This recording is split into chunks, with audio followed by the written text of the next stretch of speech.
योगश्चित्तवृत्ति निरोधः, चित्तवृत्ति को निरुद्ध अर्थात स्थिर करने की जो सांगोपांग प्रक्रिया है उसको ही योग कहते हैं। अष्टांग योग की संकल्पना है यम, नियम, आसन, प्राणायाम, प्रत्याहार, धारणा, ध्यान, समाधि।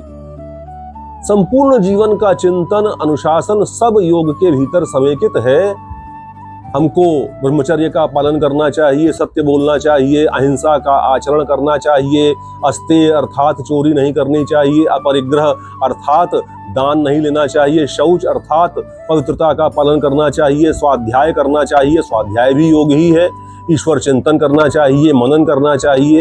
ये सब संदर्भ योग के अंतर्गत समेकित किए जाते हैं। यम, नियम, आसन। आसन का अर्थ ये है कि जिस पर बैठ करके स्थिर भाव से चित्त को संकेंद्रित किया जा सके वही आसन होता है। कुंभक, रेचक आदि के माध्यम से अपनी प्राणवायु को, अपने श्वसन तंत्र को नियंत्रित करने की प्रक्रिया ही प्राणायाम है। मन के द्वारा अपनी समस्त इंद्रियों को विषयों से कर्षित कर लेना, खींच लेना, यही प्रत्याहार है। भगवान के स्थूल स्वरूप को अपने चित्त में स्थापित करना, यही धारणा है। और जब ध्यान की एकाकार वृत्ति हो जाती है ईश्वर के प्रति तो वो ध्यान है।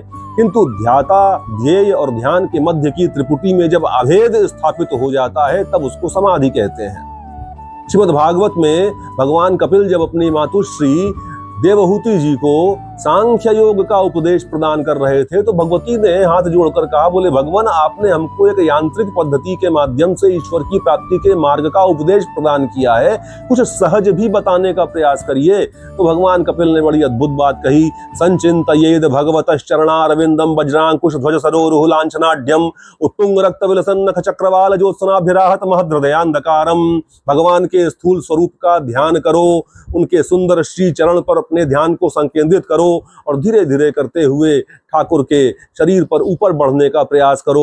उनकी सुंदर कटी देखो, उनका विराट वक्षस्थल देखो, वैजयंती माल से युक्त श्री वत्सांकित उनका वक्ष अद्भुत प्रसन्नता और आनंद प्रदान करेगा। उसके बाद धीरे धीरे होते हुए और ऊपर उठे, उनके मुख पर आए, उनके चिबुक देखे, उनके सुंदर सुंदर नेत्रों का दर्शन किया, उनका पूरा मुखमंडल देखा, उनके कर्ण कुंडल देखे। ध्यान पूर्ण नहीं हुआ।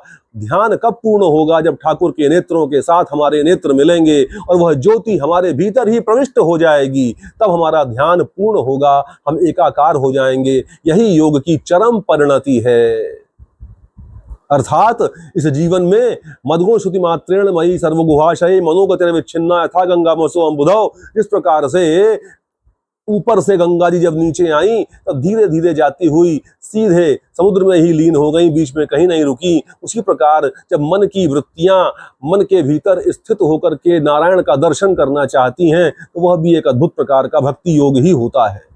भगवान कपिल कहते हैं, और अगर चाहते हो कि यांत्रिक पद्धति से मुक्त होकर के जीवन में और अधिक आनंद और ईश्वरीय कृपा प्राप्त हो, अपनी समस्त इंद्रियों को अनुशिष्ट कर दो। धार्मिक आचरण के साथ नेत्र शुभ देखें, कान शुभ सुने, मुख शुभ बोले, हाथ शुभ कार्य संपन्न करें, चरण शुभ स्थल पर गमन करें, संपूर्ण शरीर ही मंदिर हो जाएगा और योग की जो मूल धारणा है योगश्चित्तवृत्ति निरोधः वह सत्य हो जाएगी।